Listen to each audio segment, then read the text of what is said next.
No episódio anterior, o século XX foi marcado pela renovação espiritual.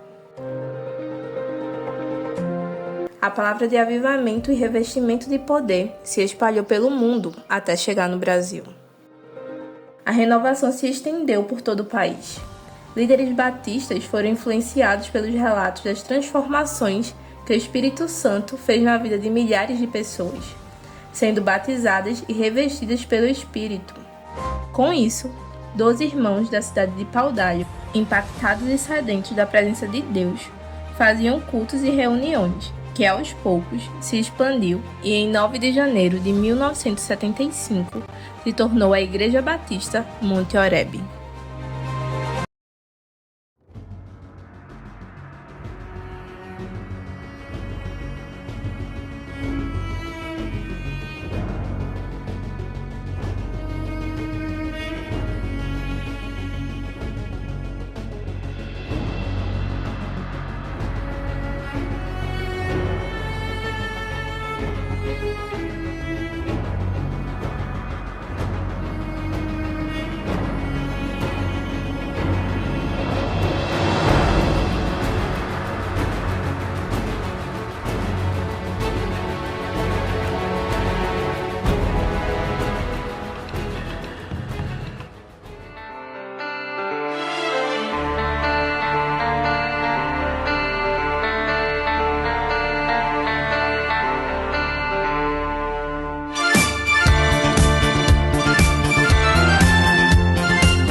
Prezados ouvintes, nós estamos vivendo os dias do cumprimento desta profecia. Nós estamos vivendo os dias também daquela profecia paralela de Joel, capítulo 2, verso 28, quando ele diz que nos últimos dias o Senhor derramaria o seu Espírito sobre a terra, e este poderoso Espírito faria vivificar o seu povo e derramaria também no coração do seu povo os dons espirituais.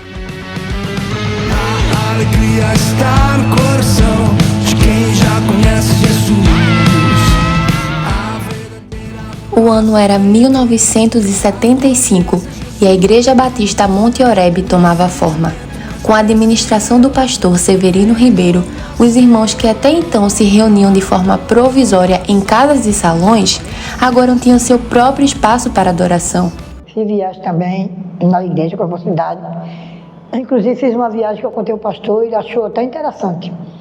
Um missionário que vinha dos Estados Unidos, eram uns homens bem alvos, do cabelo galego, mas meus homens eram os instrumentos mesmo. E eles inventaram um casal de jovens, formaram uma banda com material de casa, vassoura, pá, balde, vassourão, tudo que a gente usa em casa, para rodo, para fazer limpeza. Eles formaram um instrumento. E os instrumentos tocavam, viu? Aí vieram fazer um evento no Geraldão.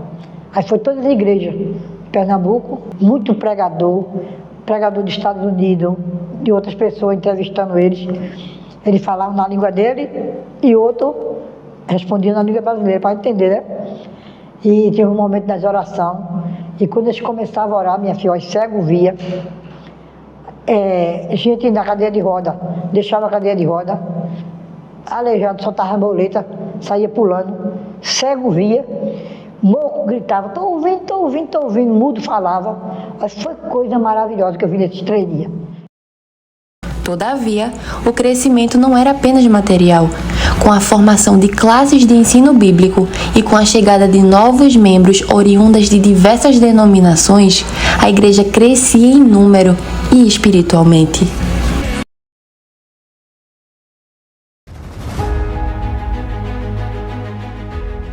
Foi criada a Escola Animada, com o objetivo de arrecadar fundos para a construção da igreja, junto com cultos de talentos que desafiavam os irmãos para a obra.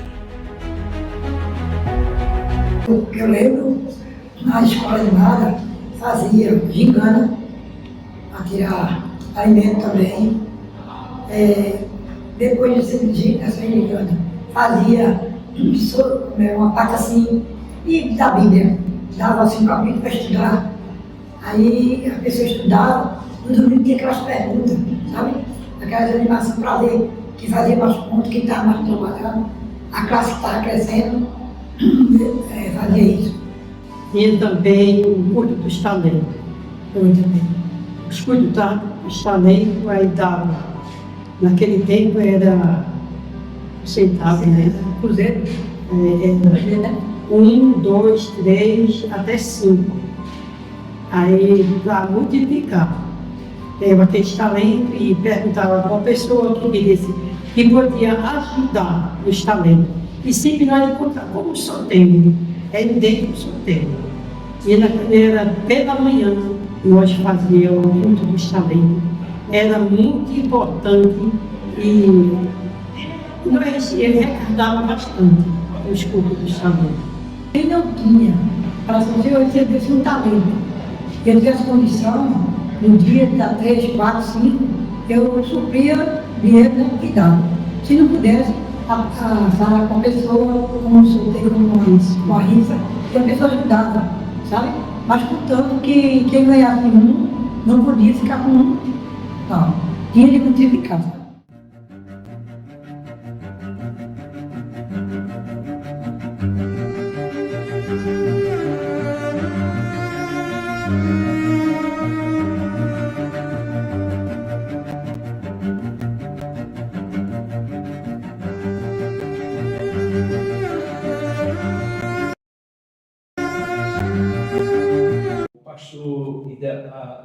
O pastor Adalberto Ferreira, que foi um dos primeiros pastores aqui, e o pastor Adalberto, ele era da Igreja Batista de Casa Amarela. Então mandaram ele para vir para cá.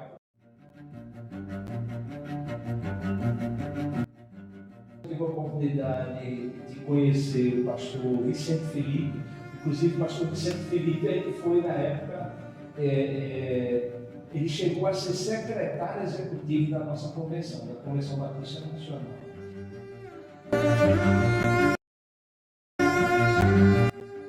O pastor Severino José, ele tinha uma doutrina muito organizada na igreja.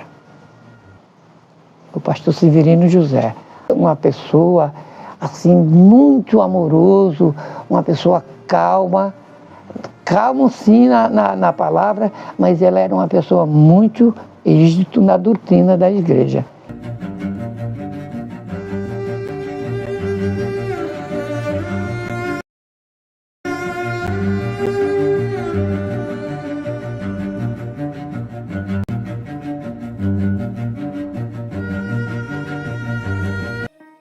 Em 15 de novembro de 1981, foi criada a União de Treinamento, que era responsável pela compra e entrega de literaturas, evangelismo e acolhida de novos membros. A Caixa de Socorro foi uma iniciativa realizada para que os próprios irmãos ajudassem os membros da igreja. Todo o valor arrecadado se convertia em alimentos, remédios e outras necessidades.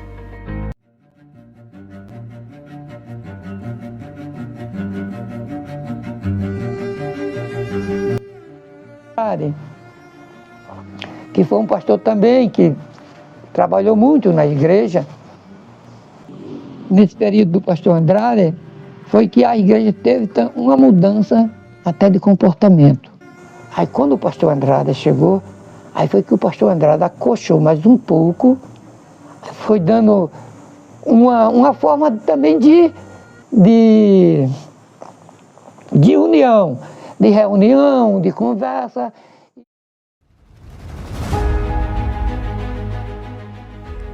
Os anos 80 foram marcados por transformações na Igreja Monte Oreb. Assim como qualquer igreja recém-formada, alguns conflitos surgiram. Pastor Andrade, mesmo que eu tenha sido, eu era muito criança na época do pastor Andrade, mas eu lembro que foi uma fase bem conturbada da igreja. Foi um período assim que tinha muitas questões assim. Eu lembro um pouquinho disso.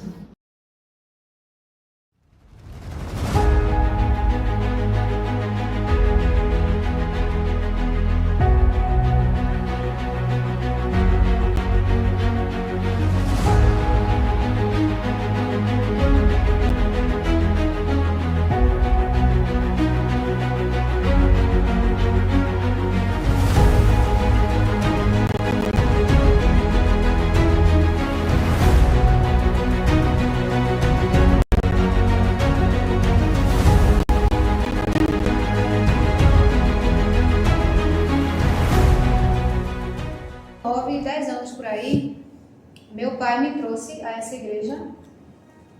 Ele sempre vinha aqui visitar e ele gostava muito de andar comigo. Por muito tempo eu fui uma preferida do meu pai. Meu irmão Toninho chegar. Aí, então, eu quando criança estive aqui com ele e acabei me apaixonando pela igreja. Só pode ter sido isso, né? Pela igreja. No meu entendimento era a igreja. E comecei a querer vir para a igreja e ele vinha por minha causa. Então, por minha causa, ele acabou aceitando Jesus. Eu era muito apegada ao pastor da época, era o pastor Andrade. Eu nem sei se ele lembra mais de mim, mas assim, tantas ovelhas, né? Mas eu tenho ele nas minhas memórias. Não foi nada fácil, a começar pela minha mãe, mas assim, para ser bem... E tinha os cultos na minha casa na segunda-feira. Quando ele chegava em casa dizendo, amanhã vai ter culto aqui, minha mãe não gostava.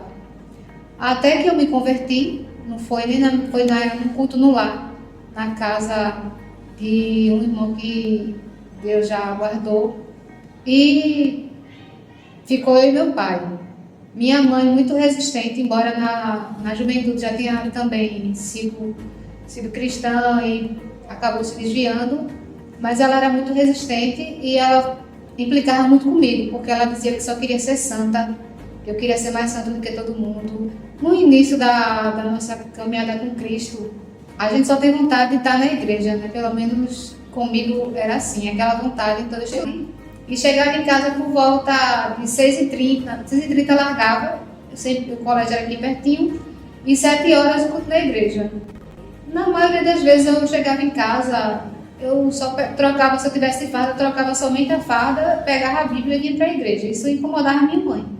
Então, algumas irmãs na época ficavam preocupadas, iam até lá conversar com ela, porque eles tinham medo que eu não permanecesse, não me segurasse. Mas, para a glória de Deus, eu estou aqui até hoje. E mais ou menos um ano depois, ela vem assistir o meu batismo e aceitou Jesus também.